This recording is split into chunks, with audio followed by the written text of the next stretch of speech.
What I don't want it to become is this high scoring thing where, it's this product that can be sold because though the benefit of it is you get more of these highlights on TV, you can draw people in more. The downside of that is you begin to take away from what makes the game beautiful. Hey guys, welcome back to the channel One Step at a Time. My name is Corey McKinney. If I had to be honest with you guys about one thing when it comes to the sport of football, I am so confused on the offside rule. I thought I understood it to an extent. Luke broke it down for me a little bit. I thought I understood it, but while watching the Newcastle game in the Champions League recently, I realized that I am completely lost on it. I don't actually understand it the way I thought I did. Thankfully, Football Meta has a video about it, so I'm going to go over it today, and you can watch this American fan finally get it. So let's go.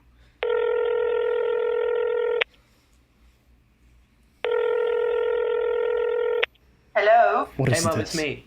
Oh, hi, darling. How are you? I'm good. I've got a very important question for you, though. Do you know the offside rule? But the offside rule? Yeah. The offside rule? Yes. Jesus. Well, I think it's when the footballers, when they go off the pitch, out those white lines, and they kick the ball out, and there's something that says they can't kick it back in without some sort of rule. But honestly, I think it's a load of nonsense, the offside rule. I think it's what people say when they don't know what else to say. Oh, it's like the 54th Amendment, isn't it? No, the 50th. The offside rule. There's a lot to it. And today I'm going to explain in detail everything you need to know about the rule and where the law is likely heading in the near future. So grab your fridge magnets because we're about to jump into the confusing world of second to last defenders and interfering with play. It's a rule that has been updated countless times throughout the history of the sport, with slight changes constantly being made in an attempt to make it more balanced and fair for both attacker and defender, with little regard for the linesman's feelings. So, what does Law 11 of the FA Handbook actually say? Well, a player is considered to be offside if any part of their body, excluding his arms and hands, are in the opponent's half of the pitch, and closer to the opponent's goal line than both the ball and the second to last opponent. That's a bit of a mouthful. Let's unpack that with each key element. The first part of the rule states the opponent's half. An attacker can be considered offside only in the opposition's half. Okay. So no matter how many defenders are present in the defensive half, the attacker will never be in an offside position. Secondly, the ball. A player is not offside as long as they are behind the line of the ball. So even with no defenders present, as long as the attacker is behind the line of the ball when it's played, then they are always considered as onside. Thirdly, the second to last defender. It's easy to forget that the goalkeeper is also considered a defender. That's right. And so to be onside, there must be at least two defending players between the...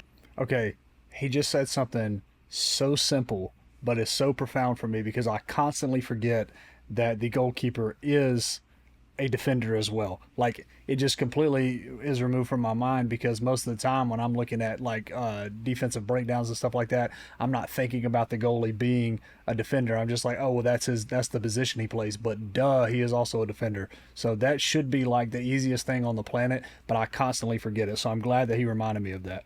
attacker and the goal line.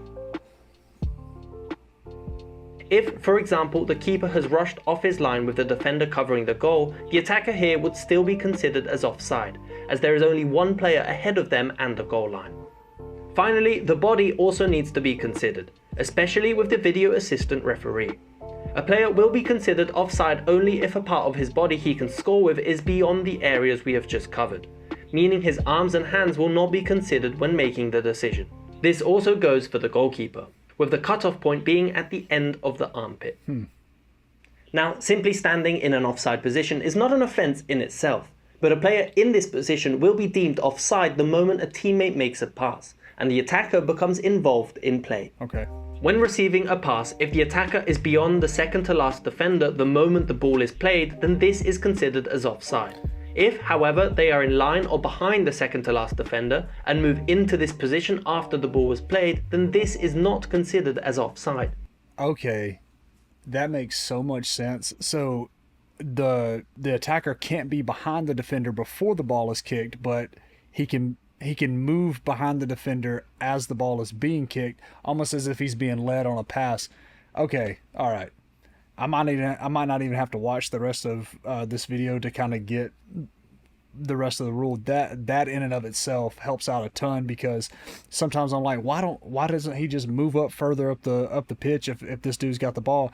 But he can't without being offsides. He has to wait until the ball leaves this person's foot, I guess, in order to move up the pitch. That makes total sense. That's easy to understand. I don't know why I've been overcomplicating this. Surely there's more to it than what I'm seeing right here. But this in and of itself makes this so much easier to understand. I'm going to keep going though to see if there's more that I'm missing. Always remember that offside is decided the moment the ball is played, and not the moment the attacker becomes an active part of the game. For example, if they're beyond the defender when the ball is played, but by the time they receive the ball they are no longer beyond the second to last defender, then this is still considered as offside. Furthermore, the attacker doesn't necessarily have to touch the ball, and will be deemed offside if they become involved in play, either by preventing the opponent from playing the ball or even by interfering with a defender's line of sight. Let's look at an example. A teammate takes a shot with the attacker standing in an offside position. So okay, well that makes a lot of sense too, because in this, when you think about the offside thing, I think so much of, oh well, this is only dealing with the attacker, it's only dealing with the attacker, but really it's also taking the defender in consideration as well. This is something that I wish that American football would do more. There's a lot of penalties and stuff that are in American football. One in particular that is targeting, and sometimes defenders genuinely, and you can even tell on film, like and the commentators too will be talking about it, they'll say, he didn't intentionally mean this, but in that rule the defender is not taken into consideration at all. It's all about the offensive player. And in this case though, with the offsides rule in football, the defender is taken into consideration too, and I really appreciate that, because that's something that is sometimes missed in American football. So that's really cool. The attacker doesn't touch the ball, but was directly in front of the goalkeeper's line of sight, and thus is deemed offside as they have directly hindered a defender's ability to play the ball. Similarly, if a shot is saved by the goalkeeper and the attacker shoots from the rebound, they will be considered offside if they were beyond the second to last defender when the shot was taken. Another important thing to note is that the ball has to be played by a teammate to be considered as offside. If it's the defending team who make the last play, then this is not considered as offside. Now, just like with most rules, there are some exceptions, and a player will not be considered offside from goal kicks, corner kicks, and throw-ins. Meaning, from these three scenarios, a player can stand anywhere on the pitch without the risk. Okay. All right.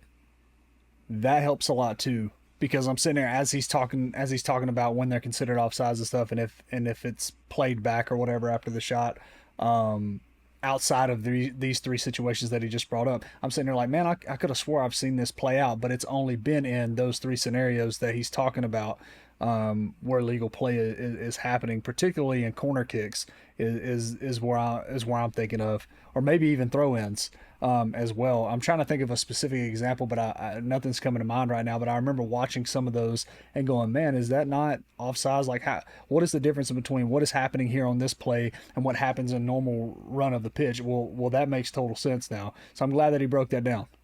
Risk of being called offside. However, from a free kick, the offside rules are active once again.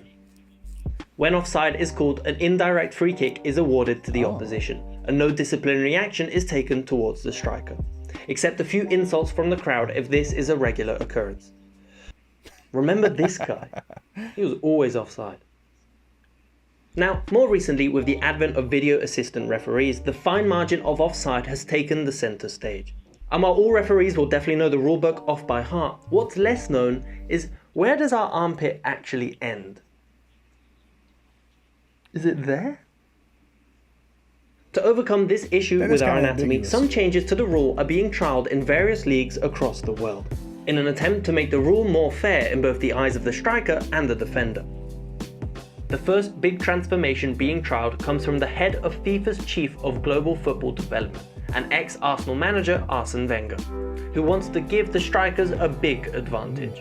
While the rule currently states that a player is offside if any part of their body is beyond the second to last defender, Under Wenger's rules, a player will be deemed offside only if all of their body is beyond the defender, meaning the striker will be in play if any part of their body is in line or behind the defender. It's a big change that will definitely give the strikers the upper hand.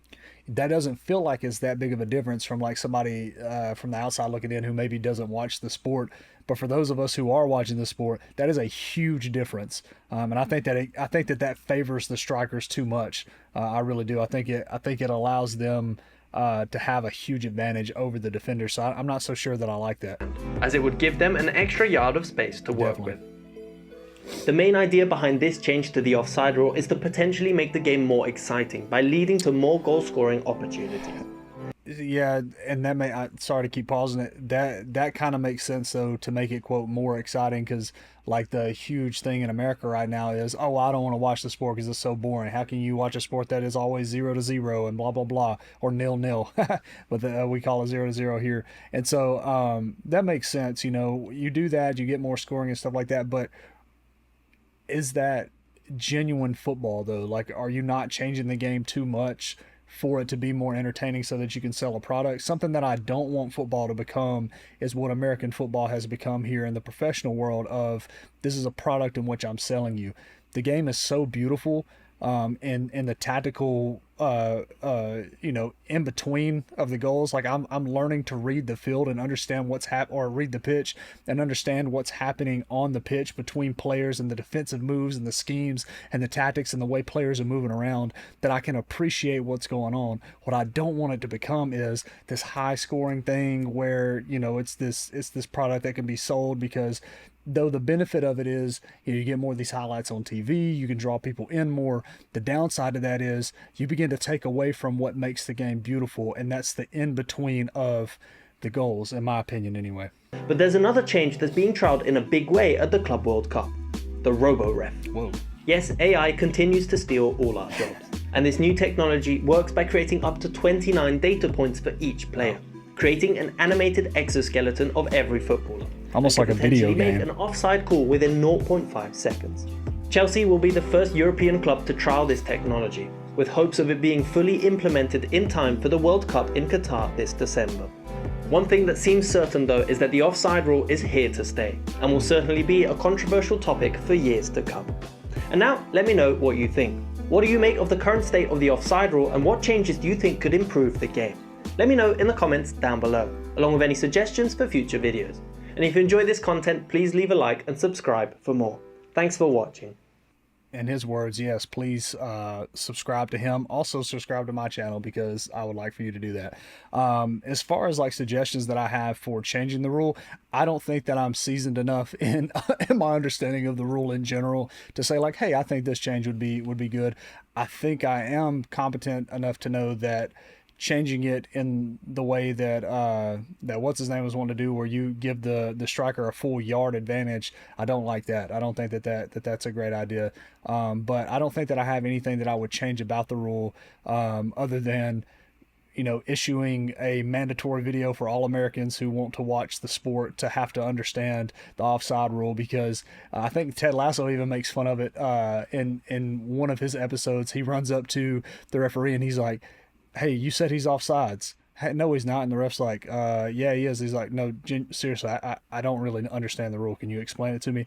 And it is that understanding of like, hey, we didn't really get it. But that actually helped a lot for Football Meta to break that down. I'm super thankful for that guy. He's helped me out a lot in my tactical understanding of the game, especially in this specific area, because man, I have been struggling. But I'm glad to understand this now and to have a better grasp of the rule. Hey, look, if you like this video, if you've been on my journey through the sport of football and you want to continue to see me grow in the sport and also fall more in love with the game and react to some of the most iconic players, break down some tactics, and even react to ongoing games, please like, comment, subscribe to the channel, and follow along for more. Until the next video then, though, I'll see you then.